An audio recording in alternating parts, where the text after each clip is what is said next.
Hard Hat's all about showing up to play hard, doing what it takes to win. If you want to cement legacy, win another. He's your third center. You don't want to pump him up too much, but it's hard not to. This is maybe the most I've ever agreed with you.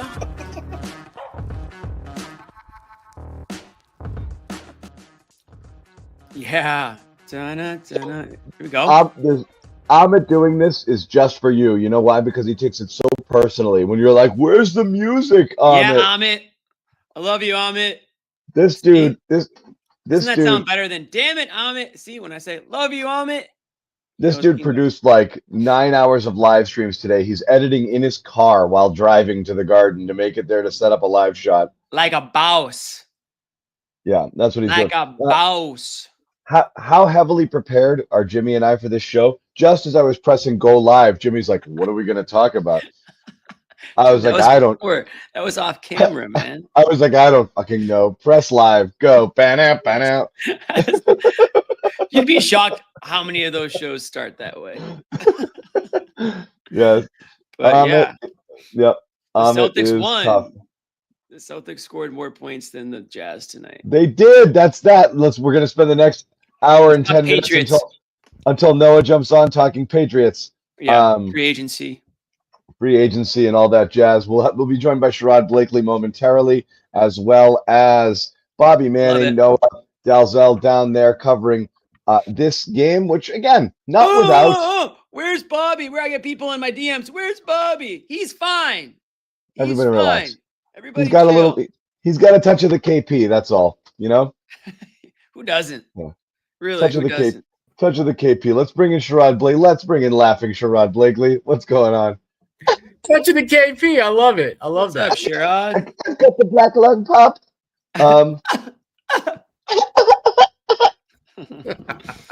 Yeah. Joking aside, I'm terribly worried about Kristaps Porzingis. I guess me too. It's hard to. We're not going to spend the whole time there. It's hard to not start there, because it is. What's the word I'm looking for? Bad. Troubling. Yeah.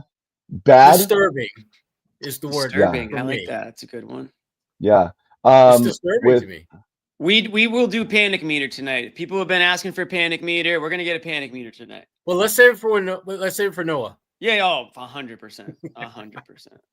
It's just too bad we can't play the blame pie tonight. Celtics pulled it off. Oh, yeah. That would have been a nice treat. A little blame pie before bed. Maybe we'll still play it. Who knows? Who's to blame for giving up the lead? We can still figure it out. Yeah, I mean, I didn't even pay attention to it because I actually didn't. One, I wasn't worried they were gonna lose, and then also I didn't care if they lost because I know. I didn't think the Jazz were gonna tie it up. That I was like, I didn't think we'd get that close. Yeah, I didn't think so either. And I don't know if the Celtics did either. But once the Jazz did, everyone was like, okay, we're not actually gonna play. Yeah, we're not actually gonna let them win this game. So I loved a few plays once the Jazz tied it up. I really loved Jaylen Brown. I think he was the guy who was like, yeah, no, this is not going to happen on my watch tonight. Yeah, I am not dealing with the Garden report tonight. That's probably what was going through his head. Yeah. The chase down block, clutch, and then Hauser on the end on the other half of that, hitting that three. That dunk on Kessler was nice. Yeah. Oh, that dunk was something. I didn't know. I didn't think that was happening. No one, including Kessler, saw that one coming. Didn't all of you, like every Celtics fan out there, want Kessler at the deadline? Yep. A lot of them did. And I didn't realize he can't hit a free throw. You people. Why, Sherrod? Because. Is this a white thing? Did Sherrod freeze or did I freeze? Okay. No, I didn't freeze. Okay, he might be freezing. I thought that I was the problem, but he's officially frozen. He is? Yeah. I'm gonna unfreeze. Right as he was about to drop the white boy of the year card on Kessler. Yeah. I think. Yeah, he's the Drew Holiday. It wasn't White Boy Day. Yeah, no, it's fine. Look, Utah's down, guys. You're down, guys. There's not much you can say about this game, but definitely some entertainment. It's nice to know that Brown's got that gear, which is like, we're gonna win. I'm gonna win now. Yeah, he did. We're gonna win now. Hold on, let me just And then You know, the Luke O rebound, offensive board, and then the you heard that bar from Luke. He was feeling it. Luke's in one right now. Luke is in one right now. Yeah, Porzingis out with cooties. Yeah, I've already talked mono for Porzingis. I don't know, Jimmy. I'm sure they thought of it. You know, we this is like Dr. House shit. We'll get into Porzingis I in a got little a bit. guy. I'm gonna give my guy a call. Everyone's got a guy. What's going on? Everyone's my Maybe cousin Dakota knows what's going on. Yeah, in my Braintree. cousin works at MGH, and he's not a doctor. He's actually a janitor, but he's he does the floors. Yeah. He's seen it all. He but works it's after hours, and they don't, and they you know, so he can see the files and they shit. just let him in. They let him in all the rooms. He sees everything. He knows everything. No, but I have no idea what's going on with Porzingis. But I will say this, and I said this after the show on Saturday night. He's out there trying to play. He doesn't have the energy. It's right. You were there, Jimmy. Describe it. Huffing and puffing, like just from shooting around, right? Like working with the trainer, how these guys do before a game, and just what they do every single game, right? Like their same routine that they want to do. He goes out there pregame, tries to get his shots up, tries to make some moves, and just can't get his wind back. And he just does not have the stamina right now. And I said it last show, it's not NBA ready from the stamina. So he's probably, it sounds like based on his tweet, I'm sure we'll put it at some point, it sounds like he's just as confused and, scratching his head as everybody else is. So I don't know, John, but I am going to text my cousin. Sully.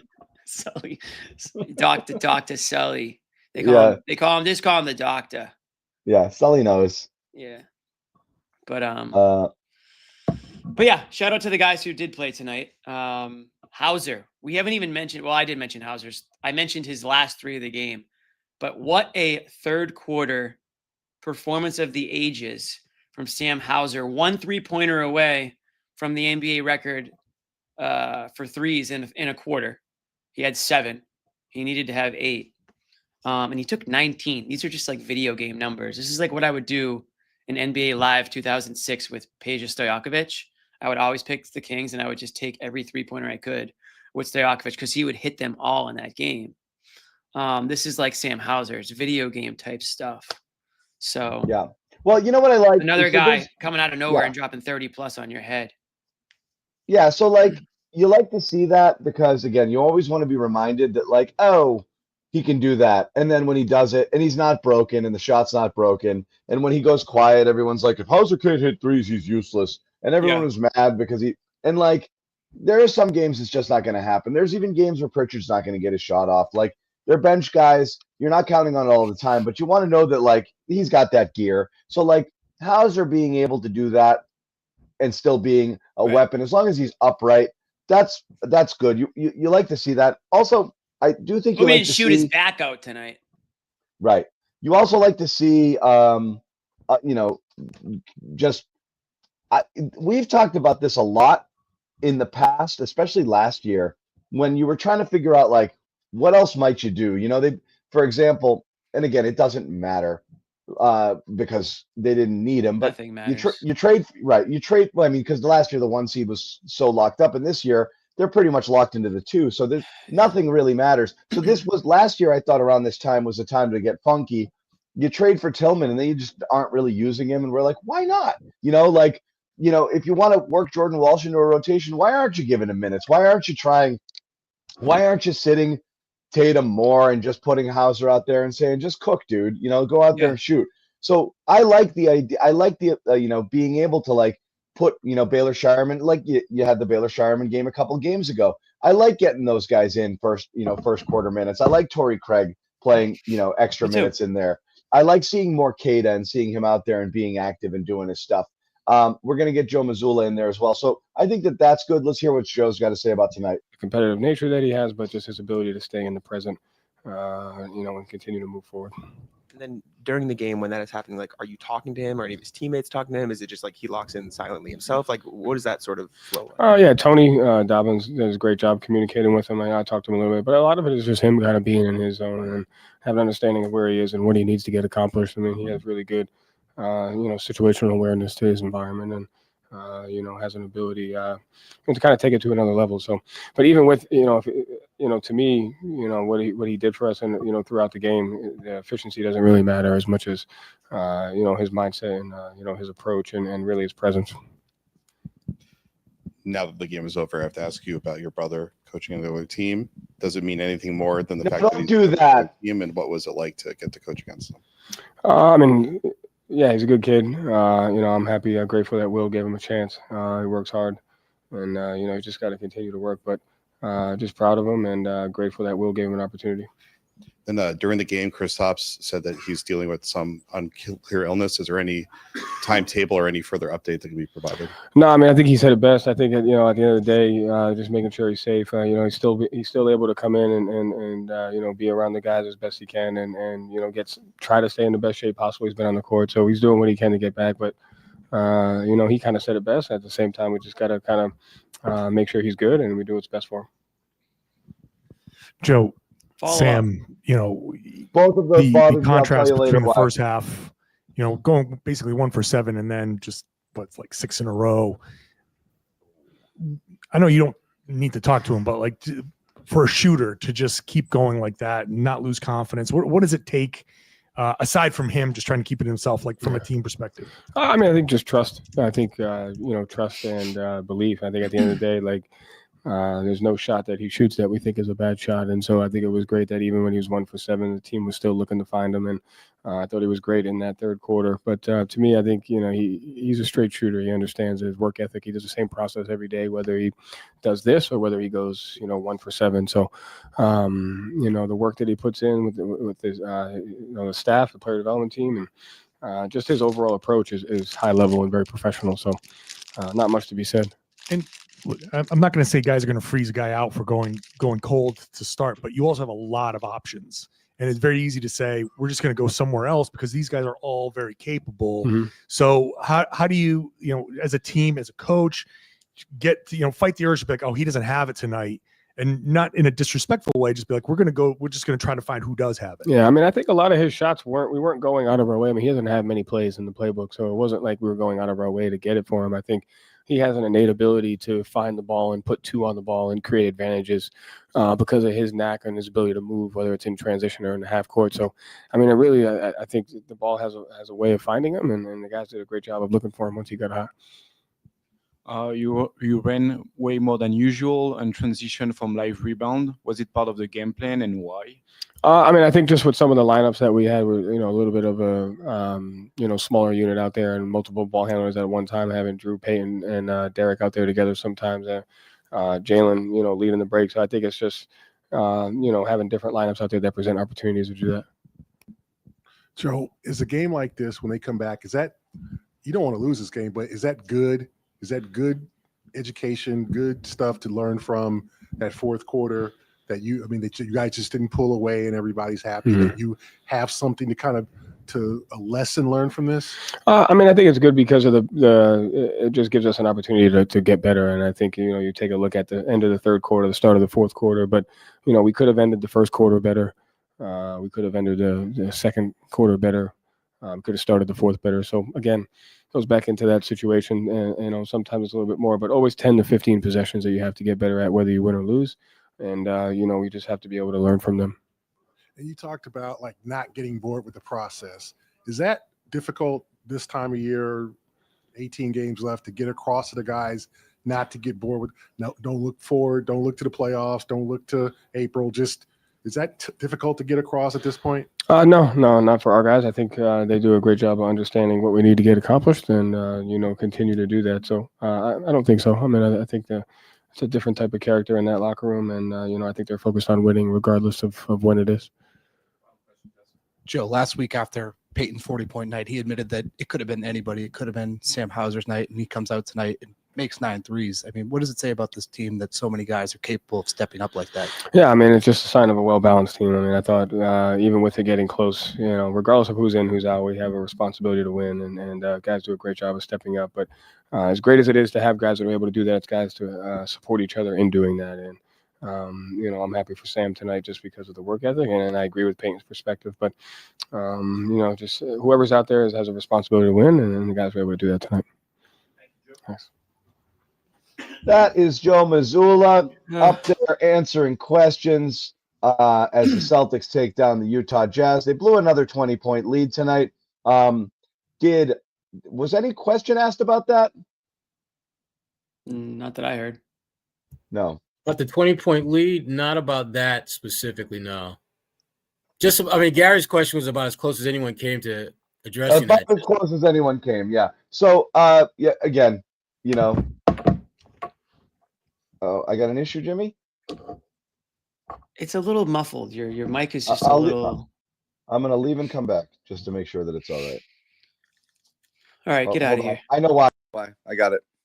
There you go. That's better. Now you can't hear you at all. That's the best you've sounded, actually. Jimmy, you're such an ass. Speak. How about now? Good? Yeah. Yes. Yes? Yes. Good. Good. Sorry about that. Okay. First off, for those who don't know, Bobby Manning asked a question about Joe's brother, and Joe, in his dickish way, swatted it away and said he's on the other team. I won't talk about it. Pre-game, Pre-game. So that question about now that the game is over, can I ask this question? That's a dig at Bobby. I don't like it. So I don't like that at all. Don't do that. Okay? You think so? I thought that was. I didn't see it that way. It was like, oh yeah, now that it's over. I wasn't silly enough to ask this in the pregame when you would smack me around because that's what you do. And whatever. Anyway, I'm more annoyed that Joe was so dismissive of that question in the beginning than I guess I don't understand why that's a big deal. Like when he said post game, you couldn't have said that pre. Couldn't have said that pre. Give me a break. Yeah, again, right. that's me quibbling because I didn't need to see Bobby get a hard time over the most innocuous question. Like, isn't it cool that your brother has a job? And honestly, that's screw you, Bobby. That's a question meant for. That's a question meant for pregame question. It's a pregame, not a postgame question. Yeah, it's insane. Postgame is about the game. I don't want to talk about this. I'm here to talk about the game. If they lost by 30 points, you asking that question? Give me a break. No, it's a pregame question. It's a pregame. It's a pregame softball when nothing matters. Nothing matters. It's a little pregame sidebar. Hey, put this up right before the game starts. By the way, Joe's playing against his brother tonight. Sherrod, like back in the day, that'd be like 200 words. Oh, yeah. Toss it in. It's like when Doc Rivers and they played, let's say, a team that Monty Williams was coaching, and we'd ask him about his relationship with Monty. We'd ask him about that pregame. Yeah. And we all write the same 200, 300 word story because of their relationship. Right. Boom. You're done. 100%. You don't ask that postgame. It's not. I don't like it. I don't like it. I'm here. I'm exactly 100%. I'm looking out for Bobby 100%. But anyway, to me, that's a Mazzulla criticism more than anything. It is fine. I'm taking shots at everybody. Love it. Hey, why not? We're all going down. Anyway, might as well just shoot on the way. So there is a blown lead problem that isn't. I got in a big Twitter beef with someone a couple of years ago whether blowing a lead, whether you can blow a lead if you still won the game. Like, meaning if you had a 21-point lead, then the game was I remember tied. that debate. That thing went on and on. Yeah. My head was going to explode. I'm like, yes, you blew the lead and then you still won. A blown lead is a blown lead. You have a big lead, you lose the lead, you lost the lead. Blown, lost. It was there. It's no longer there. Lost. Semantics. It's still a thing. It's still happening. It's really just hard to take much out of a game where there's basically nobody playing. Yeah. And especially it's one thing to blow a big lead when you're playing Cleveland, when you're playing Oklahoma City, but Utah at home? No, should not happen. Should you have won by 25 points? No, but it shouldn't have got to the point where you're tied in the fourth quarter. This is a team that is trying to not win games. They're trying to lose. And and they were without some of their guys too. It's happened. Marketing. Clarkson. It's happened a little more than my liking since the Cleveland game. I think this is 4 times it, 3 times, certainly At least 2 or 3. Cleveland, Lakers, and this, and then I'm missing one more. But anyway, it is what it is. What it is. In that thing, I don't love it, but also Joe didn't care. This was a clear, like, you guys figure it out. The 9-minute mark when it got like to 8, he's like, nah, not doing it. Well, yeah. And so I think this was a drill, and it was fine. And again, it wasn't threatened, but they did it again. And that's that. And I agree with this. This idea, the players don't try to lose. Players are out there trying to win, and Utah was trying to win.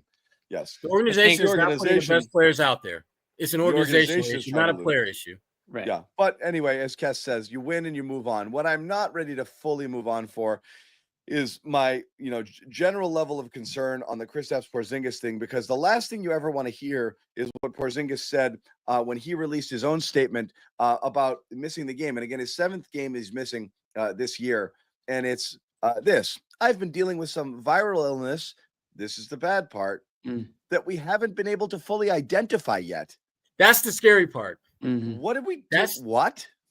Like in 2025, you've got some illness that we still can't figure out what this is, and he's not right. I'm recovering and getting better, but still working my way back to full strength to help this team. Thanks for your support. Hoping for a healthy return soon. Joe Mazzulla had nothing to add on it, but I think not great. Yeah, it's disturbing. I'm telling you, it definitely sounds scary the way it's worded. I wonder if it's like a language barrier thing. That's like Jimmy. That's like me hoping. But the other thing is this though: there are a lot of viruses out there that, I mean, you go to the hospital with a fever or whatever it is, and they give you a bunch of different antibiotics. Some are more successful than others, and there are situations where sometimes the virus just has to run its course, and they might not be. They'll test it, right, and they'll try to identify it, but not always can they. That's just the way it is. But Jimmy, wouldn't you expect a professional athlete with the level of medical information available to them? You would. I mean, it's not. Dude, you can go next door to MGH, and they have the same issues, though. It's just crazy. Is that where your cousin Sully works, Jimmy? Yeah, I want to make it clear. He's the janitor. He's not a doctor, but he knows a lot of doctors. He cleans up the floors of all of those places. And based on what I know, a lot of viruses that you just can't always catch and clean up, but they run their course. Hey, bro, kid. There's some bad viruses out there. Hey, it's a really bad. Hey, the doc told me it's the worst flu season in 20 years. It's like 20 years, kid. 20 years, they're saying it. It disturbs me that they don't know, and he doesn't know. That does bother the hell out of me. What's so funny? But what are you going to do? I think it's under control. I mean, the guys at the game, like. The fact that we don't know what the hell it is, and he doesn't know what that's what bothers me. The fact that it's under control, that's great. But you have something that's under control that you don't know what it is. I also love where you'll ask Joe Mazzulla. He's like, yeah, I don't know. I haven't talked to anybody. He's hopefully getting better. Like, everything's under lock and key. And then Porzingis is like, I have this crazy thing that nobody knows what it is. You're like, shut up. Shut up. Nobody knows. Teams of doctors are looking at this. The first of its kind. Yeah, it almost feels like they're like setting us up for him to be out for a bit, like with that tweet and like with just like kind of Mazzulla's answer. Trust me. Yeah, my cousin. Trust me, bro. This is real. My uncle had something similar. He was out. He's out of work for a couple of weeks, so Porzingis is getting close. Yeah, it's probably the same thing. Yeah, my uncle had something similar. He's a plumber, but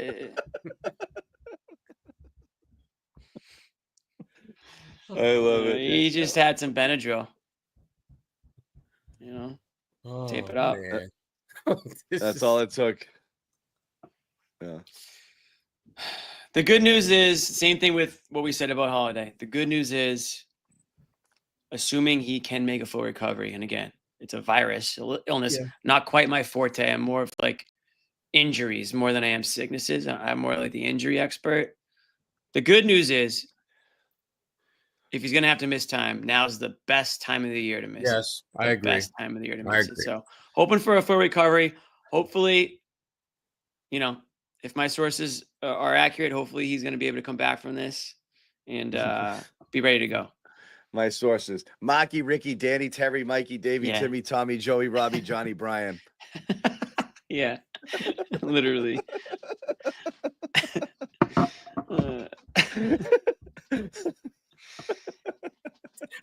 Say it again. Yeah, my cousin Leo. He's a Maki, he's a Ricky, chef. Danny, Terry, Mikey, Davey, Timmy, Tommy, Joey, Robbie, Johnny, and Brian. Yeah, my cousin Joe. He works at MGH. He works in the he flips burgers, but all the doctors go down there and eat, and they tell him everything. They tell him everything.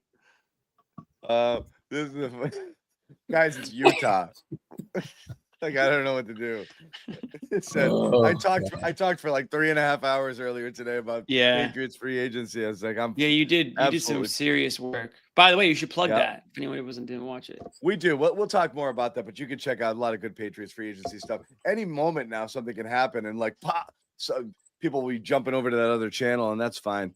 I'm waiting for Cup. I'm waiting for Cooper Cup. I want wide receivers still. Yeah, could be terminal. Yeah, Jesus. Yeah, it could be good. I am waiting for Cooper Cup. I actually think that's going to happen once he gets released after the league year starts. That'd be nice. Yeah, it makes nobody too much else. sense. Nobody left. Yeah. What do you think? We won't get into it now. No, we won't get into it. But so this is the thing that it's happening. They got to kind of deal with this. But again, it doesn't burgers. OKC loses to the Nuggets heading into the Celtics game. Ooh, there you go. That's a bad thing. Yeah, it's bad. Oh, they're going to lose 2 in a row. Damn. Whatever. Should be a good game. The Lakers without LeBron, they lost tonight to the Nets. Oopsie. What's his deal? What's LeBron? Have they said anything about LeBron, like timetable? Oh, kid. No timetable. It's bad, bro. It's really bad. They're going to have to operate. Yeah, they might have to. They're going to have to remove normally it. Don't do this, but they might have to cut out the whole groin. Oh, he'll come back. He'll still come back for the playoffs. It's bad, kid. It's bad. It's really bad. OKC is great. Again, this is it. Look, you did what you had to do in this one. You sat your guys. The guys you played 40-something minutes. Old man Al. I love the toe sprain. One of my favorite injuries, toe sprain. Toe sprain. Yeah, the left toe sprain. Oh, toe sprain. Yeah. I thought you said toast brain. I was like, what toast is toast brain? I was about to WebMD that, man. Toast. He's got a case of toast. A lot of people would say that I have toast brain. Actually, now that I think about it. Jimmy, I loved Jimmy Garden last time. Jimmy Garden. Try that again. Yeah, I'm gonna try that again. Yeah, not Wednesday, but I'm gonna be back. Playoffs, weekends. I'm gonna try to make those ones work. Yeah, a lot of people are talking about Jimmy Garden. A lot of people. My phone's blowing up. Phone's been blowing up. A couple of good post-game segments me and Noah had, if anyone didn't get a chance to watch them. One on the rivalry, the Celtics-Lakers rivalry that we are speaking into existence. And one on Old Man Al, who on the night where everybody was turning the clocks ahead, Al Horford was turning them back. Nice, Jimmy. Yeah, that's what I said in this. That's what I. That just came to me. Yeah, that just came to me on the show, and I think I almost blew Noah's head off when I said that. She was stunned at how creative I was. I think I have to put toast brain on the bracket. I think so too. I honestly thought toast brain.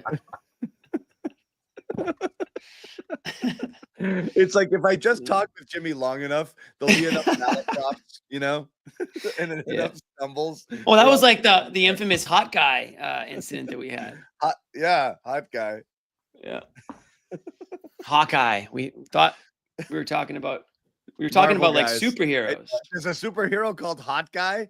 Yeah, I was like, hot guy. No, because you were like, no, because we were putting every Celtics player was like a superhero, and John goes, Pritchard's Hawkeye, and I'm like, okay, I guess. I mean, he's a good-looking dude. He's like, Pritchard's definitely Hawkeye, and I was like, who's Hawkeye? Like, what? You never heard of Hawkeye? What movie is this from? I'm hot guy. Hot guy, and it turned out it was Hawkeye. Yeah. So that was another one. Real quick, Coast we're Green. waiting on some more sound from the TD Garden, but Bobby Manning, who loves him some visitors, jumped in to talk to could have been Celtics coach Will Hardy about some of what he saw over in the other side, watching the Boston Celtics play, chiefly Sam Hauser and Jaylen The Brown. other night, JJ Redick brought up that Jason Tatum and Jaylen Brown. What are we looking at? Just a green thing. Shots apiece There while he is. talking about how well they executed certain things defensively. Other coaches have tried to make those guys into scorers too. How difficult of a decision is it between, sending help and leaving the 3-point arc against these guys, and then knowing that if you don't send enough help that they could beat you on This that? guy's got good hair. Yeah, there's not a lot of good choices. I think especially in a regular season game,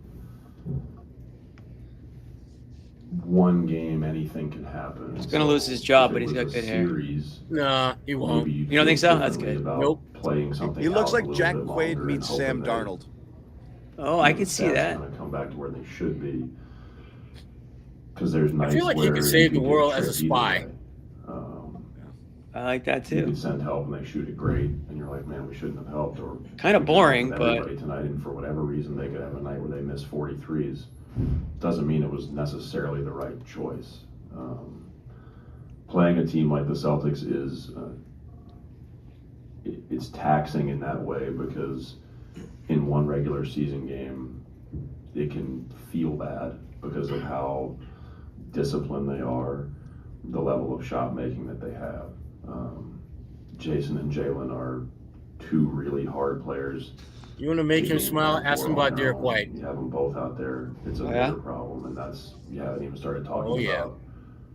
Porzingis, Drew Holiday, Derek White. I mean, all the other guys on the team that really make it run. So Ask him it's about hard. Derek. It's about maintaining some emotional discipline when you play them, because the results don't always necessarily mean that you made a bad choice, because sometimes there aren't good choices. That is a spy speaking right there. He does look like What a I, Russian what I spy. will say is, and earlier prior to the game, he said he still thinks the Celtics are the best team in basketball, which is interesting to hear coaches say that. I still think that I feel like people say that's the consensus around I'm not going to say full on consensus, but more people than not do often, refer to the Celtics as still the best team in the league, because I do think they think when they're fully loaded for Bear and when they flip that switch and use what right now is an extensive playoff experience for this group. It is interesting that that's who the Celtics are. Now, the Celtics aren't the team that gets there and they're like, yeah, when they get there, everyone else is going to play hard and they're going to, this regular season success isn't going to matter. They're the guys. They're the ones out there with like veteran presence who are battle tested, who've been to multiple finals. I do think a lot of people kind of still feel that that's who they are when they. I mean, listen, they won the championship and they brought everybody back, so it's really not that hot of a take, right? I mean, people still want to see what Cleveland and OKC can do. Talk to me in the second round of the playoffs. See if those teams, talk to me in the. But it is final. It's calming. It is relaxing to know that, right? Like you feel a lot better, like feeling like, oh, you've been there. You've been there and done it. You've been there and failed. Both of those are invaluable experiences, obviously. Jimmy, what are you doing? Can't be draggy like that. Oh, I just moved the microphone for a second. Bad. I know you could hear that. Really bad. Oh yeah. Literally coming from a guy who had a muffled microphone for the first 20 minutes of the show. That was a setting issue. I'm not batting the thing around. I didn't bat. Don't make me. I'll bat it. I will. Now he's look what he did. See what he did, Sherrod? Now he muted himself, or he knocked his audio I off. did. See? I'm gonna smack the audio right out of you, kid. You deserved it. That, you know what we call that, John? Karma. We call that karma right there. That's some bad karma. That is. That's bad karma. No question about it. Yeah. There you go. Look what you did, you little jerk. I did. I definitely did it. Yeah. Look, it's Utah, guys. It's Utah. It's Utah. That's all we can say. I mean, what do you want? Just be glad the Celtics pulled it off. We would have had to do like 10 minutes of like how they blew the lead. A fake anger show. Yeah. I couldn't do that one Yeah, either. exactly. I said 10 minutes. Yeah, I said everyone 10 like they're like, get mad, John. I'm like, I can't do it. You know, like, oh, rage out. I can't. We're saving the energy for Wednesday. Wednesday's game matters. Is tell you about our pals over at Prize Picks, official sponsors of the Garden Report. And again, you watch this show, you know how into this we are. We dig it. Prize Picks, bang, right there on the screen. Great daily fantasy sports app. Play 5, get 50 instantly when you download the app. Use that code CLNS. You pick more, you pick less. 2 or more players win up to 1,000 times your money. Boop, right there on the screen. Boop. Super easy to use, intuitive app, tons of fun. NBA is rocking right now. Ride with us all the way through into the playoffs and beyond. Once again, download that Prize Picks app. Use the code CLNS. Play 5, get 50. Take advantage of that offer plus other special offers. Taco Tuesday, Freaky Friday, free squares. You know, free squares when they're doing them. Lots of good ways to win your money. Once again, Prize Picks, run your game. I'm getting texted from my Patriots thread, and it makes me, nope, thank goodness, makes me nervous. Oh, they don't know you're busy doing Celtic stuff right now. Makes me that nervous. That would have been good nervous, though. Like, good thing. Nothing bad can really happen in this for the Patriots, right? Nah. We refuse to talk about this game. No, we can talk about the game. Remember when Sam Hauser hit those threes, kid? That was freaking amazing. You know, and then what? Yeah, listen, I already mentioned it. He had seven threes in the third quarter. It was unreal. It really was. I don't know no one's had a weirder season than Sam Hauser on this Celtics team. It has been a weird season. The guy's gone stretches. Yeah, roller coaster. The guy's gone stretches without even being able to play. Then he's played and he's just looked completely off. I imagine because he's not playing enough and he's probably uncomfortable out there and the back is stiff and whatnot. But give credit to the training staff or whoever's rolling that thing out for him, because on a night like tonight, I mean, he did miss. He took 19 threes, but in that third quarter, he could barely miss. And, you know, people have said it on this show. Noah's a huge Hauser guy. Basically says that, you know, Celtics go as Hauser goes. Not like that, but if Hauser's having a good game, typically means the ball is moving around. And, you know, he got his looks tonight. Different. He was allowed to get his looks tonight, you know, because without Tatum out there and no Porzingis and Horford, he had obviously more playing time, but there's still other shooters on this team. But Hauser went out in there, was aggressive. I imagine that was something that they, you know, talked about, or at least they wanted to all, you know, let Hauser get his. And again, it's like last week when Pritchard and White both dropped 40 out of the, you know, kind of out of thin air. Sam Hauser tonight drops 33 on you. And I guarantee you there's nobody on that Utah team who had Hauser, you know, the top 2, 3, 4 guys on their, you know, watch list, if you will. Well, he's the ultimate wild card. Nailed it, Jimmy. Watch list. Celtics, yeah, you're a team that lives and dies by the three, and he's arguably the best flat-out three-point shooter you have. And so when he's on, they become unbeatable. So to me, him and Porzingis to me are the ultimate wild cards for the Celtics. When they play well, they're damn near unbeatable. When either one of those guys is on. So yeah. What I will say, and again, you know, people want a little bit of game action. We'll talk a little bit of game action. Though they let that lead slip away, I do think that when it was kind of winning time, you know, as we said, the grown-up showed up. Jaylen Brown puts his head down, goes right to the basket, you know, gets fouled. Drew Holiday makes a corner three. Yeah. Yeah, which is which is great there as well. Then Brown goes to the hole and dunks it on Kessler's head. Then another kick out to Sam Hauser, and that was the dagger shot, another three. Derek White with both of those assists, finding both Holiday and Sam Hauser for those threes. And all of a sudden, 103 with 3 minutes to go was 112-104, 90 seconds later. So, that happened. And then, it didn't matter in the game itself, but I did like watching Drew Holiday just literally rip it out of John Collins' hands at the end of the game and just run away. So that's again, the only way John Collins wasn't taking a shot. This was a career night for him too. He took more shots in this game than he has ever taken in his life. And I mean, really? Yeah. At a certain point, they said 0 for 8 from 3 after Collins missed a 3, and I thought they were talking about Utah, and it was not Utah. They were talking about John Collins himself. I mean, he was in Chuck mode like I've never seen him in Chuck mode before. Just 30 shots. Damn, I didn't realize he took that many. Yeah. Remember all the trade rumors around him and the Celtics for a little bit there? Are you kidding? When he was free agency. Every 3 months there was a Celtics John Collins rumor coming up here. Yeah, it was significant. So again, when it came to closing time, they did what they had to do and lock this thing down. And we'll spend more time on it when we get there, like when Bobby and Noah jump on. But like, I don't know how you're not super excited. I don't want to place too many eggs in that Wednesday OKC basket, but it's a big game.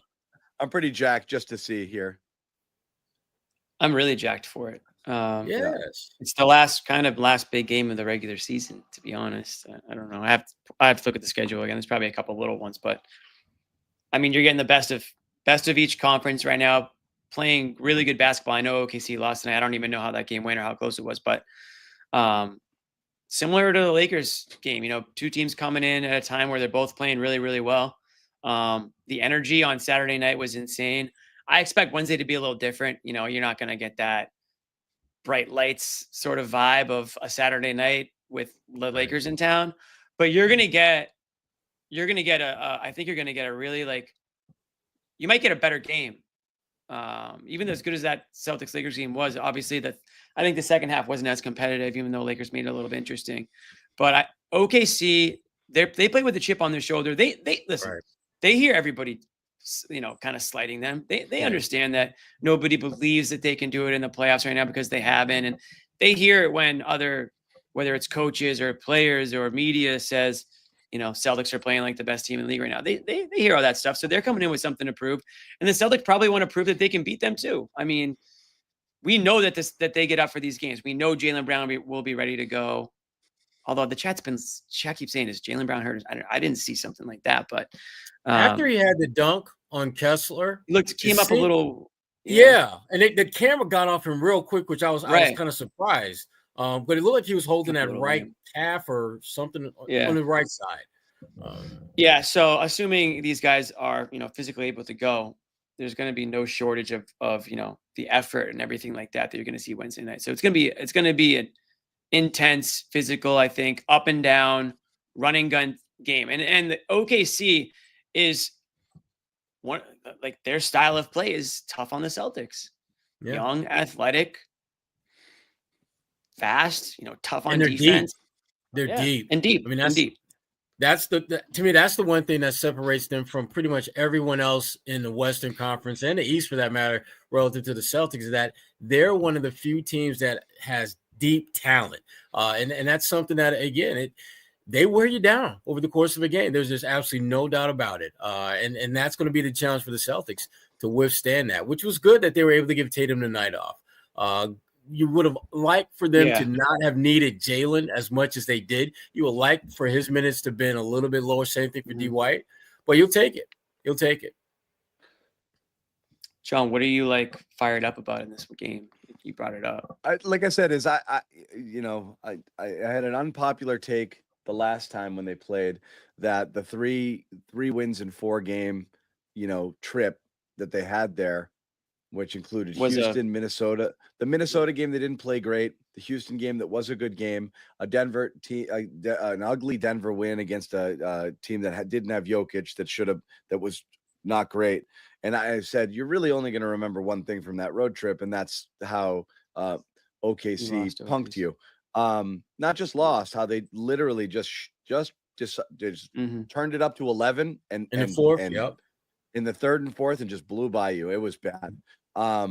And everyone's like, shut up, John. 3 out of 4 on a road trip is great. And I said, that's not what I said. I said, that's what you'll remember. And that's what we remember, because that's the only, you will really only care about 2 teams in the entire league. Last year, you cared about almost none.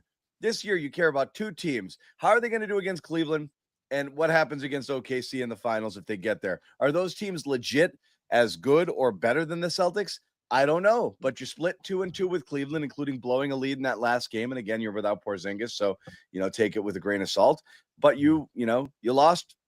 You had your horses, and you lost to OKC, and they looked better than you. You would like to see a win. You'd like to see you look better than them. As your last. This is exactly what I was going to say. I was about to say this, but Joseph beat me to it. Yeah, you did actually remember all 4 games, so you were wrong. Yeah, but I'm wicked smart, kid. Like that's yeah. We remember what are we talking about? That's it. Everyone's like, "Whoa, geez, it's not like I feel good about the Celtics because of that game where they beat the Nuggets without Jokic." No, the litmus test. The litmus test does not run. It's not a long list of teams. There's only a few teams that make the list. You care how you measure up against. Well, the East. What did we say about the Knicks? What did we say about the Knicks? They can't beat anybody good. They can't beat anybody good. Yeah. So that's what teams would say about any contending team: Celtics, Thunder, Knicks, Lakers. If they couldn't beat the good teams, that's going to be the first thing anyone ever says about them when it comes time for the playoff matchup or the playoffs or whatever. So.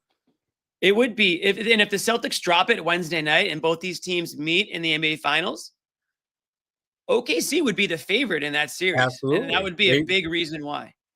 Yeah. They'd have a better record and they would have won the head-to-head. So why would they not be? Obviously they're playing well to make it to the finals. And even if the Celtics did make it to the finals, and they could even cruise to the NBA Finals if you're the Celtics. Because really, I don't think many people really give anybody a puncher's chance except Cleveland. So it's pretty much just waiting for Cleveland and Boston to meet in the Eastern Conference Finals. Any other 2 teams I think would be considered kind of an upset, whether it's Knicks, Bucks. I mean, really after that, who are you even talking about? Magic, if they can ever get healthy. Pacers aren't there. There's nobody. There's really nobody else. Am I missing any? Am I missing a team in the East right now? I think so. No, there's nobody. Nobody. No, not really. So, the West has more competition, whether it's the Thunder, the Lakers are playing well. The Warriors are playing better than just about every team in the league right now. They're a hell of a team to watch out for going into the playoffs. And then you've got Minnesota, they've been up and down. Those 4 teams stand out to me. And then Denver, right? Denver could, obviously make noise if Jamal Murray can go on a run, and you've got the best player in the world in Jokic. So the West has way more competition. Yeah, Houston's come back to earth. Houston, I forgot about Houston. I mean, they're not. It's not Houston. I like the talent. They're just young. Yeah. It's not their time yet. They'll make it interesting. They'll make it difficult. I wouldn't want to see them first round if I'm the West. Just don't. I don't see them. Winning 3 straight rounds and getting to the NBA. No. But yeah. Have you guys watched any Warriors games at all since Butler's gone over there? Yeah. They're good now. You see, it's crazy what like that can do to a team just to like rejuvenate the rest of the roster, Well, what's happening with them is similar to what we saw early on with the Lakers, in that your best player has a lot less weight to carry now that he's got someone who's frankly very talented. You look at how easy the game looks to LeBron these last 15, 16 games before he got hurt.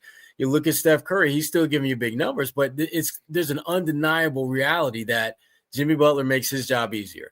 Jimmy Butler makes Draymond's job easier. You go down the line, everyone is better and that's a problem for the top teams in the West, because now all of a sudden you're looking at a Golden State team that not only has a better roster, but they've also got the benefit of wisdom. They got guys who won chips. They know what it's like to be in those tough, gritty, grimy situations in the playoffs. And they just added a guy who has carried more than one team deep into the playoffs that, frankly, wasn't very good. The team, I mean. So they're a team you don't want to see in the playoffs if you're out in the West. And to be frank, I don't think too many people would be shocked if Golden State made a run and got back to the finals. Definitely not. And I was talking about that with Noah, I think, after the game. We were talking about who the NBA wants. And it's obviously Celtics Lakers or Celtics Warriors. That's the ideal. Everything else is a huge ratings drop as far as I'm concerned, on a national scale. Obviously, if Celtics are in it, Boston's going to watch. But I think if you're talking about what the NBA wants in order to get, the ratings fiasco behind them, that would just be an unbelievable series. I agree, Jimmy. Anyway. I want to ask what do you want guys more? And the chat, exactly. So who do you have more animosity towards, the Lakers or the Warriors? Like, which one makes for a better rivalry series? And you would think the automatic answer is Lakers, but the correct answer is Warriors. Yes. And I don't think it's close. Yeah, I agree. Right now. Because the Warriors, as they are constructed currently, have broken your heart straight up. You're not looking at the history books. You're not focusing on Magic and no, this is freaking Steph Curry. It's 100% recency bias. Yeah, that's the point. That's the point. Whether it's the Warriors and Curry or Jimmy Butler over in Miami, he's done it too. So now you've got Butler. Butler is a villain. We love villains. And I'm villains trying to and Butler and Draymond and freaking Steph. Oh, get him! Get him! Trying to make Luka into the villain, and I think someday he'll be there. Double revenge. Butler, Curry. Yeah, exactly. Celtics Lakers is a rivalry, and it would be a great matchup if that's what it ends up being. It would be a great finals.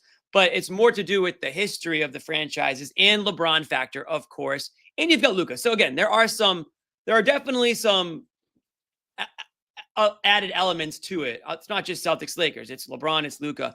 But I think the Warriors, the Celtics having lost to the Warriors in the finals a few years ago, Curry, Butler, Curry kind of being towards the end. This Warriors team as we know it doesn't have much left. Whether it's Draymond, Curry, Butler, Luka's going to be around. Lakers are going to be good. LeBron will figure out a way to hang around for another 10 years. Yeah, I forgot about this subplot. That one. Thank you. That's what I was about to get to that. That would be the perfect way for Jason Tatum to cap off this season. With a nice Warriors. 8 for 27 Game 7 finals appearance. Where he goes one for 11 from 3.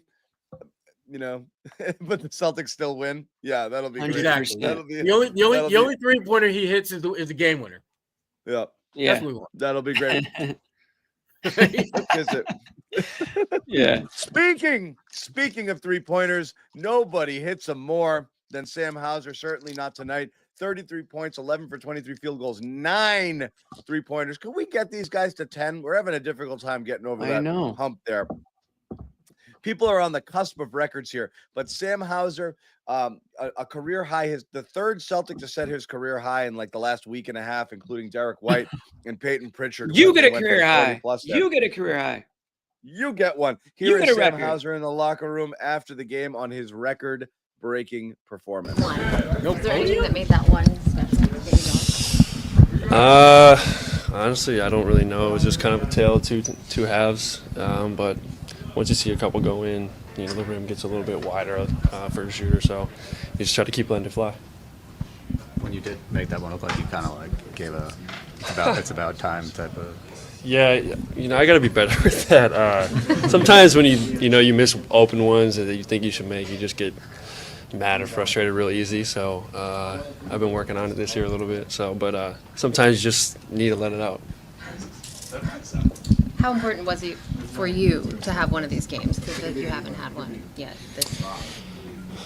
I mean, it's good. I mean, it's good to have a night like this where, and teammates are finding you when you're open and you're making them and things are kind of just going your way. And obviously get a win as well is really important. But, yeah. Actually? Yeah, it's not good. Well, I tell her to. You can answer it. No, you gotta tell the media. They gotta. You can answer. Say hi. Okay. Tim's mom's calling. Yeah, but I mean, anyways, it's good to have a night like this, for sure. I mean, this stuff, these type of nights you dream of, and to experience it is really cool. Joe said, I mean, there aren't a lot of plays for you in the playbook. When you are that hot, is it just the ball finding you, or how do you get yourself in position to get more shots? Yeah, I think it's a little bit of both. Running in transition, trying to find a window. These guys were finding me, though. They were looking for me. I feel like a lot of us do a really good job of whoever's hot trying to find them and get them a couple more up. And third quarter, they were really finding me, and I was just trying to, make that decision for them pay off. Sam, can you describe the feeling out there? Like, do you hear the crowd's anticipation, that when you let it go? And obviously you probably hear the cheers, but do you hear that whole thing? Do you feel that whole moment? Yeah, it's the worst when you miss it after they do that too, because they just go, oh. But yeah, I guess it's cool. I don't really know what to say. Yeah, it's cool. Yeah. Does the rim look a little bigger? Like, does it feel different? Yeah, there's Sam Hauser. Yeah, it feels different. His mom calling, Sammy, was that you? Sammy, you made me proud on tonight. The TV. I saw you on the TV. She's probably younger than I am. Hold on, your father wants to say something. Hold on. It's Sam. I got Sam. He picked up. He picked up. He's doing an interview. I don't know why they're from Boston. Anyway, they well, one question that struck me there's no plays for Sam Hauser. Why is that? Shouldn't there only be plays for Sam Hauser when he's in the game? On a game like this, yeah. A game like this, there should be. They're from Wisconsin. I can't do Wisconsin. Sorry. Yeah, I just do Felger. Yeah. Sorry. Wisconsin's kind of like Canada a little bit in their accents. Yeah, listen, that's a question for Joe that he won't answer, I'm sure. Why don't they drop more plays for Sam Hauser? I feel like Sam Hauser. It's interesting. It just struck me. I'm like, wait. Sam Hauser just gets open. That's like the play. Yeah. Just get open. You remember Rip Hamilton, Sherrod, your guy? Yeah, just get open. You just run nonstop. They just, and that was literally the play that they would run. Just get open. Run along that baseline, use that down screen, and just get open. I'll find you. That was Chauncey Billups' blueprint. Mm-hmm. So. And I think the thing about and that's why Noah, again, not to bring it up again, but she says when the ball finds Hauser, that means it's being worked around because there aren't plays for him, right? But if the ball's moving, Hauser's getting himself open and they're finding him just in an open spot, right? I mean, that's kind of how. But he was aggressive tonight too. He had a couple little floaters going to the rim. It wasn't just, again, I know he took 19, but it wasn't just 3-point shooting. He started doing that in the playoffs last year, though, where he would just give guys that little hizzy fake, get him off the ground, take 2 or 3 steps in, and pull up for the mid range. Today, he actually there was 1 or 2 possessions where he actually just put the ball on the floor, got in the middle of the paint, just tried to shoot over guys, which we don't see a lot from him. Hauser, he's figured out. Look, he can't just be a catch and shoot guy. Those guys have a limited lifespan in the NBA. They're dime a dozen. What can you do besides just catch and shoot? And he's showing that he can put the ball on the floor a little bit. I thought there's one possession that I thought was really interesting. He was a little bit deeper behind the 3-point line than normal, and because he's such a threat, guys are just flying at him. So then he just takes a step in and shoots it from his normal range, and it's just like a practice 3 that he knocked down. So he's figured out how to score in different ways other than just catch and shoot. No, hate that. I like Bobby. All right, we're bringing in Bobby Manning here. Bobby! Bobby, what's going on? Taking in the Utah Jazz. Celtics taking him down. Sam Hauser, record-setting night. 33 points. He's muted, but I'm still talking. That's good. He'll get it. Bobby, your takeaways from tonight. Yeah, it was a fun one. It was an entertaining one. I like the fact that there was some doubt at the end and they had to make some plays. And overall, I think they faced a team that was well prepared to slow Jalen and make shots difficult for him, get him off to a slow start. And he did a great job giving up the ball throughout the flow of that game, especially late. And, I talked to Will Hardy before the game and after the game, and he had some great insight about how difficult it is to slow those guys because of the fact that they utilize so much of what's around them. And to have a game like this from Sam Hauser, that's all the example you need of just how many things you have to account for here. And we've had this conversation forever, John. Do you single cover them? Do you double cover them? You can't just pick one because they're able to solve the defense that's in front of them. It might take them a little while, and it certainly took Brown a little while in this one, and he saw crowds in the paint, and he made some mistakes early. But later in the game, he's connecting with Hauser. He's moving the ball around, all that different kind of stuff that you need to see from him there. So I love what I saw from them in this one, even against a bad team, even against a team that you should take care of business against. You're down Porzingis, you're down Tatum, you're down Horford. That's a lot. And Utah could have keyed in and shut off Brown and made him ineffective, but he utilized Hauser. And this is why I keep saying they need that last year version of Hauser or something close to it, because when he's not there, you just lose that separating factor. And obviously you're not going to get 33 from him every night. But to have a guy that deadly that you have to account for, and Hardy was saying after the game, like, we really need to stay attached to him.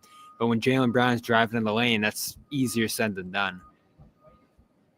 Something that John mentioned, and we talked a little bit about it earlier. I'm just curious your take on it. Joe's talked about not calling plays for Hauser, that there are very few plays for him.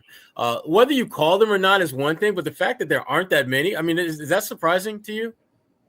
Considering he's your best he literally is your best three-point shooter for a team that loves to take threes. I think you saw a few later when he got going. And I think we've asked that question throughout time. Like, why don't they call a play for Jason when he's getting uninvolved? Why don't they call a play for Jaylen when he's getting uninvolved? And they're just dedicated to that system of attacking these mismatches, bringing guys in the matchups. And if there's help, you get those guys the ball naturally. And, I thought there were times in this game where they actually did force feed Hauser late in that third quarter and try to get him extra looks and try to get him to continue that run he was on. And it was something to watch there in the third quarter, just the level to which he got going there. It's never happened in Celtics history before, that kind of streak in that short amount of time. We're talking like 11 minutes where he's pouring in pretty much all of his points in that quarter. So, yeah, I do think there's always a balance between running what they want to run and having that free-flowing system. And it's worked so well for them over the last 2 years here with getting a guy involved who needs to be involved more consistently. And for Hauser, I think it's less the involvement and more the health. Like, is he ready to go night in and night out? Is he physically able to perform at this level night in and night out? And from the very earliest point in this season, when that back thing first came up, I said, that's a big deal. Like, this is your seventh man, right? Or something like that. But his absence when he hasn't been there, has been absolutely substantial, because Torrey Craig, Sharman, Walsh, we love these guys, but they can't approach this. 33 points. I mean, you just don't get that as a bench wing out of anybody really across the league with this kind of shooting efficiency and this kind of deadliness out there. So he's like, I'd border on calling him their X factor for this playoff run. Like, you need him available at the very least, I think, to be the kind of team that you want to be come playoff time. Yeah, I mean, we've talked about the problem. My dog. The main thing with Hauser, why he's so valuable, is his value over replacement. You can't, if he's not working, your bench goes really short. If you're forced to play Hauser 8 minutes, 9 minutes because he's getting picked on defensively or the shot's not falling, you can't justify his minutes. Your bench gets real thin real fast, and you're playing massive Jaylen and Tatum minutes, and you're really struggling when Tatum is sitting there because you just don't really have options behind that. You're playing a lot of double big lineups, which have been good, for them at times, but it just changes what you do and how you do it. And, your ability to go in and out of different types of lineups depending on your matchup, because you're not getting enough out of him to justify having him play. So he's definitely valuable there for sure. Someone they have to have back at some point or another is, of course, Kristaps Porzingis. And we have a very strange update prior to the game. So, Bobby, I want to get your thought on this. A couple of things. before we wrap. And OKC, of course, coming up. But your thoughts on Porzingis, and we'll put the his message up on the screen. Dealing with some viral illness, have not been able to fully identify yet, recovering, getting better, still working my way back to full strength to help this team. Thanks for support. I'm hoping for a healthy return soon. Not the best thing and not what anybody expected. All we'd been hearing from the Celtics is, yeah, he's working his way back. I think what spooked people is viral illness they haven't been able to fully identify. So we've got a team of doctors trying to figure out what's ailing Kristaps. He's out there trying to figure out why he still doesn't feel well after all this time, and nobody has any idea. Okay, that's not great.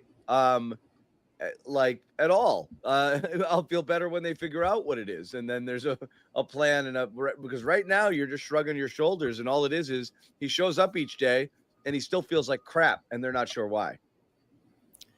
Yeah, and wasn't able to get in touch with anyone from the Porzingis camp tonight. Only thing I did hear is that there is just kind of like a turning over of all the stones to try to figure out what this is. And if that's where they're at in this process, I can't imagine he's close to returning. So, that's all I have on this. I don't know what to say about it, and I don't even know what it could be here. So we're all just kind of speculating, but that's where we were going into this game too, where he misses a game, comes back for a game. I think he looked all right in that game. He came back and then misses, 6 straight now after that. So it's ominous. Doesn't seem like a good thing here. And good word. All we can do is speculate on that, what it is and how serious it might be and how much time he could miss here. But to me, this signals some level of frustration from Porzingis, whether it's just over not being able to figure this out, or there just not being clarity on when he'll be back, and just wanting to get a message out to fans, because the team could have done this, John. They could have sent out a release and said Porzingis is working through X, Y, and Z.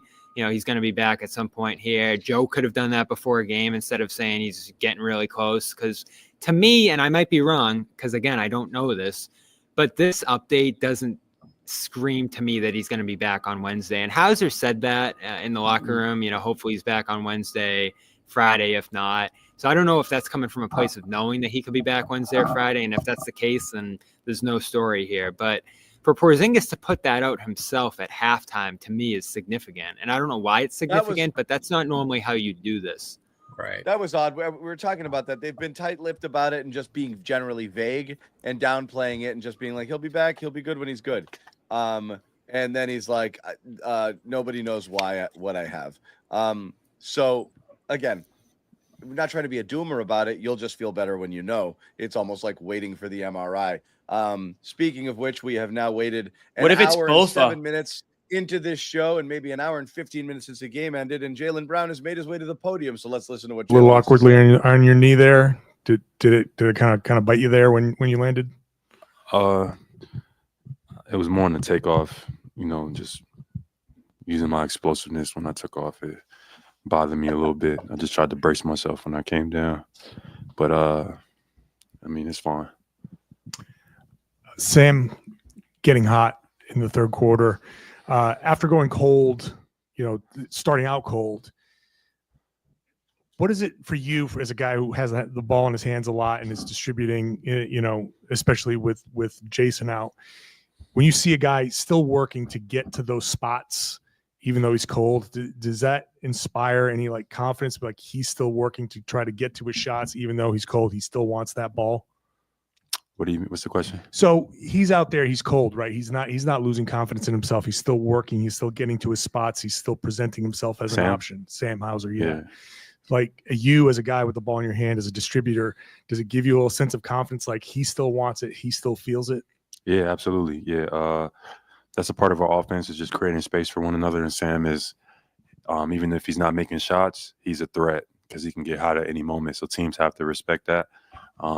Tonight he was able to, get it going from downtown. But even when he's on the floor and he's not making shots, just continuing to get to your spots, spacing the floor, because he's still, at any given moment, Sam can go for 4 or 5 threes. I think teams know that. So that just proposes a threat. You don't want to give him open looks and get him going. Jaylen, from your point of view, how do you compare this team to the team from the last season at this same point? How do I compare? Same, a lot of the same guys. Different year. We had to make adjustments throughout the year. I feel like that has made us better. And we're poised. We're more experienced. We've been there before.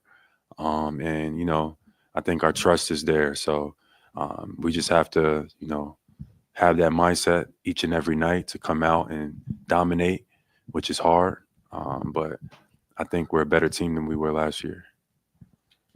Jalen, obviously maybe not the most efficient first half, but then the fourth quarter comes around, Jazz make a run, and you have some like big moment impact plays like the block, the big dunk, the bucket. Like, how much do you value or do you enjoy being having the chance to have those moments? And do you see like extra value in individual moments like that to flow, to switch the momentum of a game and stuff? Absolutely, yeah. Those moments are great. I pride myself in looking forward to those moments, like when other teams on the run, our momentum is not there. We might have missed some shots. The pressure is raised, and you got to make a good play for your team, and be solid in that. So I look forward to those moments, when my team looks to me to make a play, and tonight I was able to deliver. And then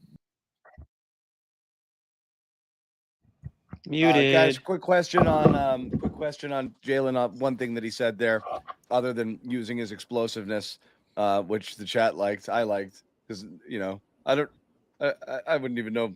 Do I have explosiveness I could use? Does everyone have explosiveness? Is that like just a trait you possess? Kind of cool, but but the one thing I wanted to ask there, he said they're better than last year. What do you think? I think they're that's better a good prepared. question. Go ahead, Bobby.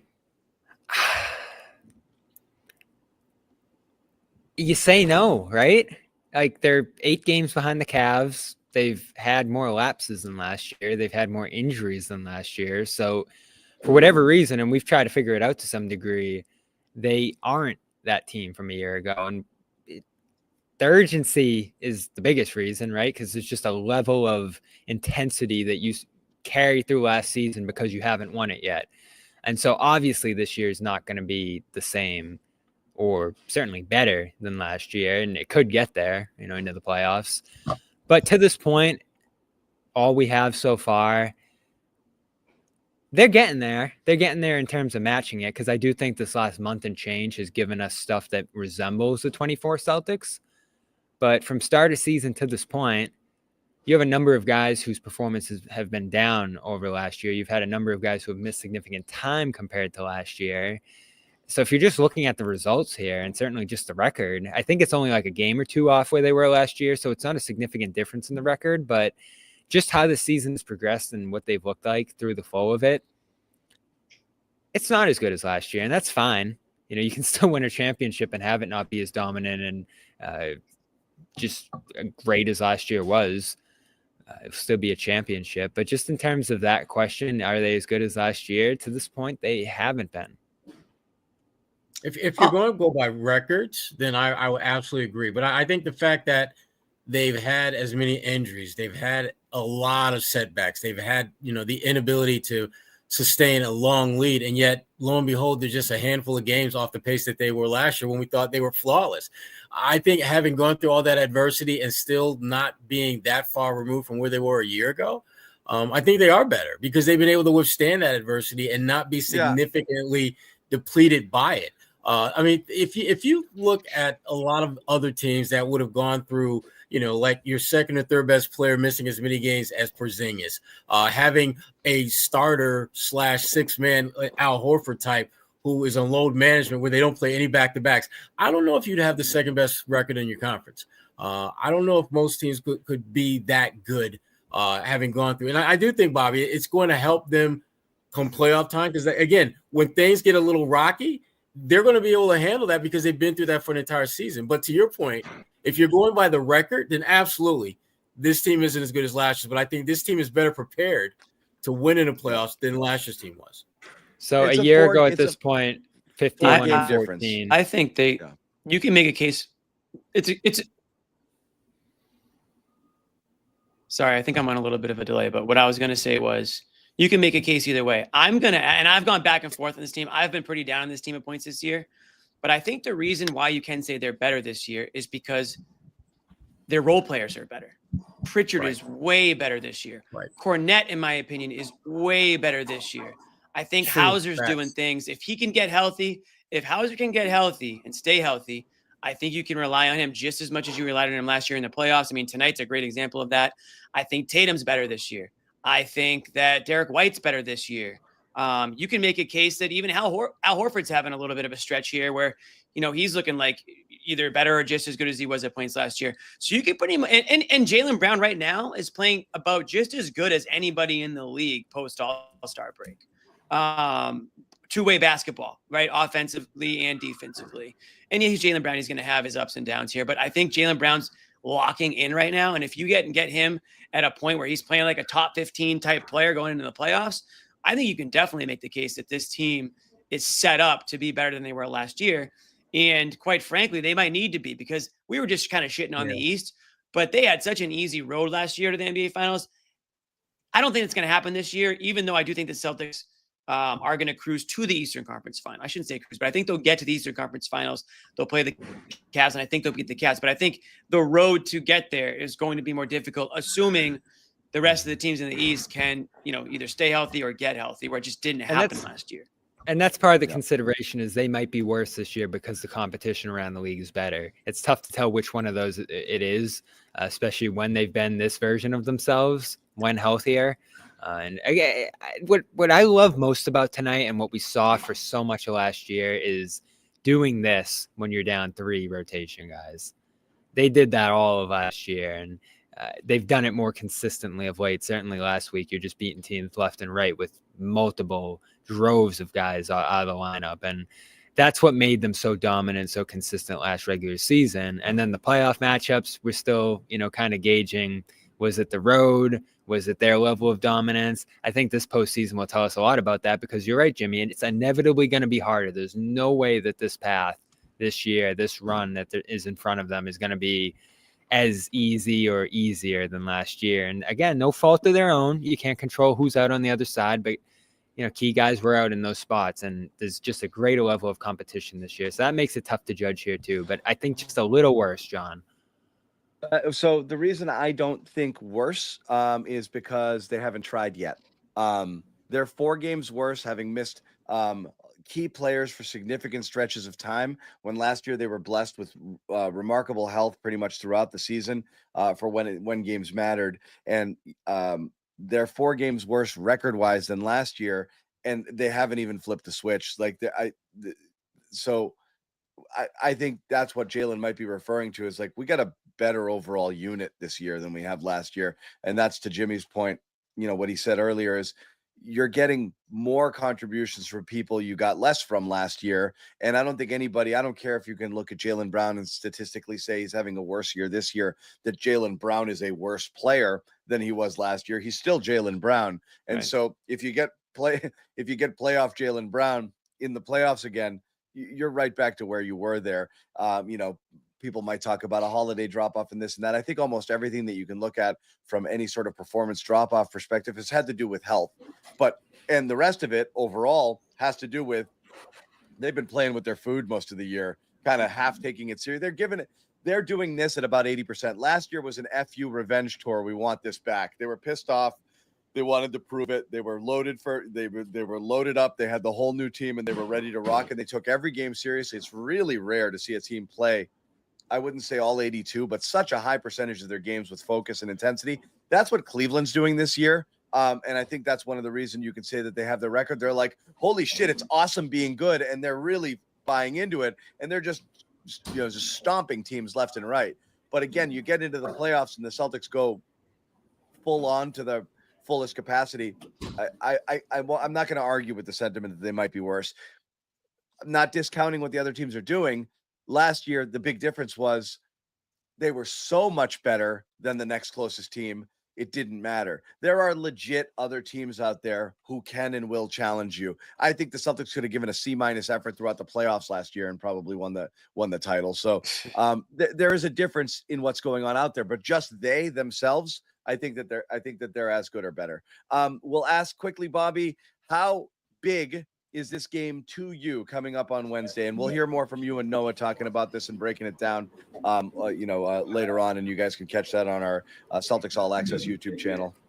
Ginormous. This is as big as it gets. That was a good one. Don't play it cool.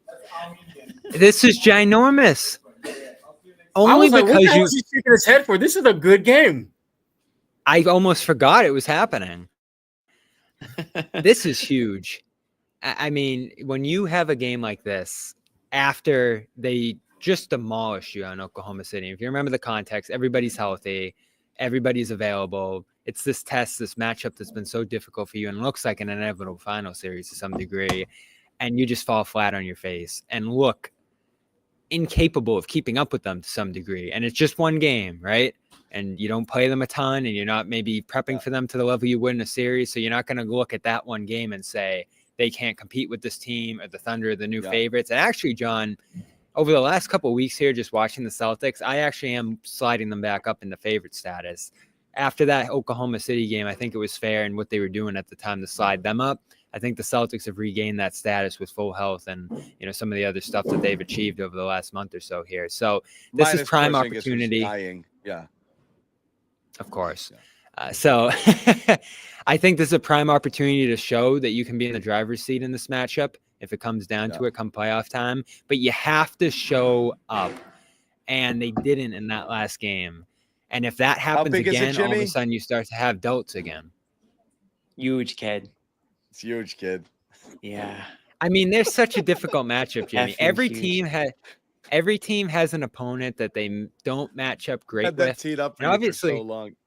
Yeah. And obviously in that game, Jimmy, too, they didn't have Chet. And now you add Chet to this equation and Hartenstein, and they can play together and they just have all this flexibility. And you take away Porzingis. Right. So you want Has to the see line the come Celtics out at in this least game yet? I wonder close. if the lines come out. It'd be interesting to see if the Celtics Probably are not with injuries. You probably need injuries favorited first.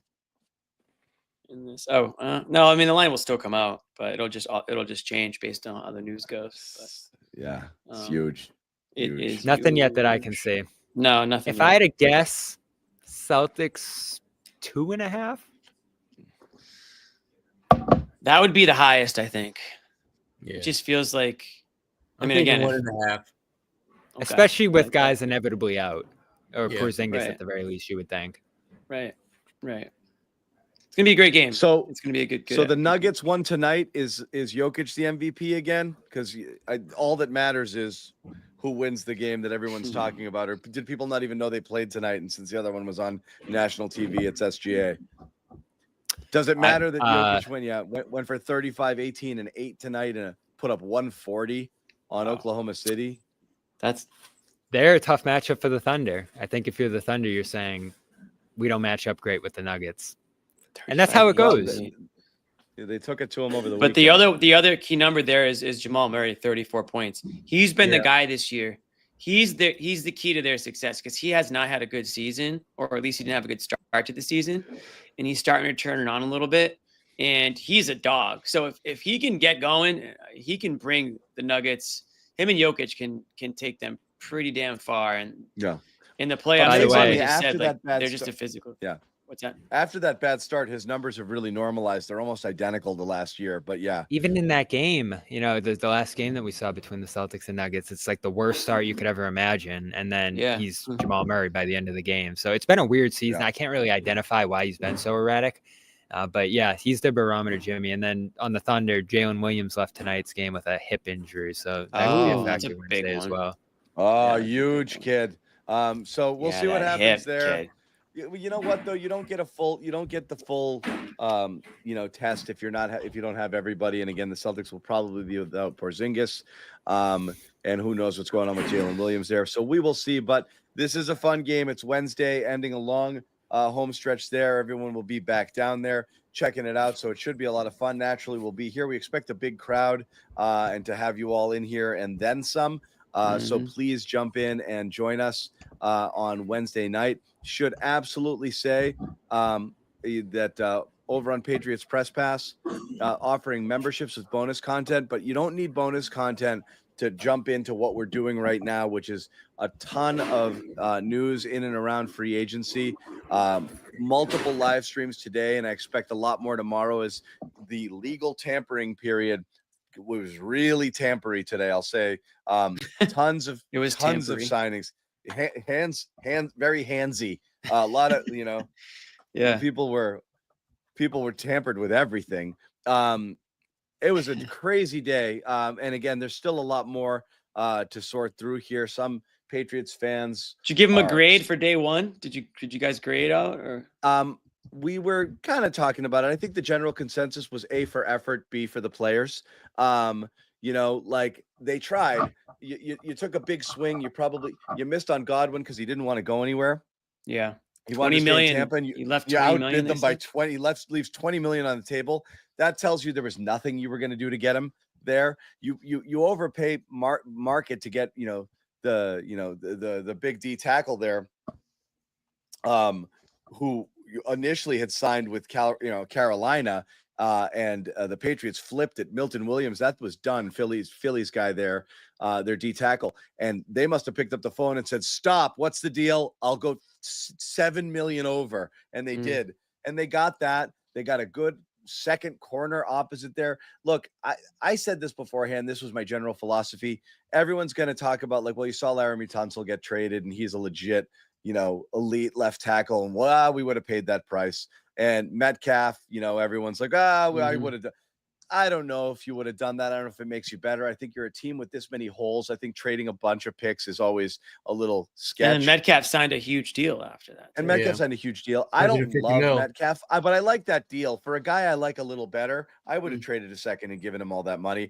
There's an argument to be made for it, but I always thought it would be really hard to address both left tackle and receiver in a meaningful way, which is to say, I think you're looking at Band-Aids rather than long-term solutions. So if you can find someone if you can fix every other part of the offensive line and coach around or scheme around having not a great left tackle, I think you can live. It's not ideal, but you might just, if it's not there in the draft and it's not there right there in free agency to grab somebody right out of the gate, do the best you can, get as good as you can everywhere else, and just have to kick the can down the road a little bit farther. And I think that's what they might have to do this year, but also they still have so much money that things are. They've got money. They've got time. Something could happen in the trade market. So there's more time. They got good players today. So, and I'm not a Pats apologist by any means. So I think they went for it. They said they were going to go. They said they were going to be aggressive. They were exactly that.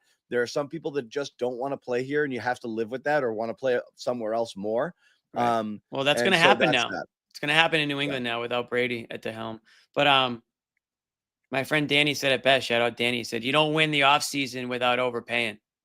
Yeah, that's it. This isn't going to happen. Cup's going to get released when the league year starts. The reason nobody's trading for it is because his contract is outrageous, and no one wants to pay the 3-year $80 million deal that he signed. So they can't find a taker for anything. You don't have to trade a thing. It's just a matter of getting Cup to sign for something that you think is reasonable. I think they're going to get one. I think they will find their way to one or two receivers that might not be perfect, but people will feel okay about, or feel okay that they might do something, and people will feel a lot better. But when your only receiver was Mac Hollins, and then you're looking around like, come on, kid, we got to do better. Got to do better than that. Another number 2 kid. Like, come on. Yeah, no, you kidding? 3. That kid's a number 4. Yeah, I know. I think Cup would be great though. I think Cup would. I know he's up there in age, but those are the guys that are available. Those are the guys you can get. So hats off to Taylor doing the good work. We will have some film review stuff coming out on that premium channel. If you sign up for All Pro tier or higher, you get Taylor Kyle's and guess who's back in town? Reviews. Larry Fitzgerald, Logan Josue. And Josue. Is he coming? Oh, Josue. Oh, Josue. Is he coming? What does this have to do with the Patriots? What a segue. It's just I don't know. Related news. Is it related? But anyway, check out Taylor. Sorry, it just popped into my head. Yeah, it's the opposite of related. It's a complete. We forgot to left mention turn. it. Sorry. Okay. Yeah, that's okay. Yeah. Bobby's excited. He's gonna see his old friend. But yeah, we'll get some Josue on there too. But check out Taylor. Thanks to Mike. Thanks to Amit, who once again did the job of 3 today, as he often does, and he's down there at the Garden as well. We'll give him a break. And thank you guys for hanging out here on the Garden Report, where the Celtics took down the Utah Jazz. It got scary for a second there. John, where were you but on they the hold Pat them show off. today? Looked like you were in like somebody's cafeteria or something. I was in Eastie, not ready to jump on. But when I didn't have my equipment, I didn't have lighting, I had nothing. Good. But when we jumped in there, because I wasn't supposed to be on. We were, in meetings, and Mike Hadlick was on, but I got stuck there longer than I wanted to. And we had 1,400 people in there after hour 1, and there was so much going on. I was like, stop, I'll jump on. Let's keep it going. We went for 2.5 more hours. I called in it was Giardi. good time. So we just wanted to keep it going. I was but, watching for a bit. Once I jumped on, they started getting people, and everyone. When I jumped on, everyone. It was literally like suicide watch. People were so upset, and then it was a scary place, and everyone's like, "Shut up, John! Get out of here! I hate you." And then all of You a sudden, ruined it. They started signing one guy after another, and then the Milton, the Milton Williams thing. He was signed, but then he wasn't signed, and there was this cryptic tweet, that was like, "Oh, lots of teams in on it," but it was quote tweeted over a Patriots reporter. It was like, wait a second, and then bang, they got him, and everybody was happy again. So we hung on for a while, but thanks to everybody who watched. We had like 2,500 people in the stream. A lot of Pat's interest. People really are invested in this team getting better. That's Garden Report numbers. Yeah, that's like finals numbers. It was good. Yeah, no, it's the opposite of a jinx. I came in there and everything happened. It was But they good. thought you were going to be a jinx. But yes, thank you, Louise, for jumping in. I do agree. Everybody here, like and subscribe. Absolutely. Yeah, the Wi-Fi was not great. It was not ideal, but we made it work. The point was we had to keep the party going. It was far from perfect. Okay. I think he's talking about Josue. Oh God, Josue. Okay, 'cause I had some Brockton Wi-Fi. We're back to issues Josue today. again. Back to Bobby's. Oh God, I'm so Sorry, worried. I missed all the that's Pat gonna stuff. happen. I got nothing there. As soon as Josue jumps on, he's gonna just go like, Robotronic on us. So, all right. Anyway, thank you guys for hanging out with us. Catch Bobby and Noah. They'll have more on this game, and they'll preview the OKC Thunder matchup coming up on Wednesday over on our Celtics All Access channel. Thanks, Sherrod. Thanks, Jimmy. Thanks, Bobby. We'll see you guys on Wednesday. No one's sneaking a vegan brownie by me. I'll tell you that. Okay, you know what, John? We're going to do it. You have to feel that way too, Bobby. I have to Same. feel that Same. way. Let's slide Al over and make Luke your first center. Bobby, we gave you Luke an hour early. We're not going to end this on a damn conversation about Luke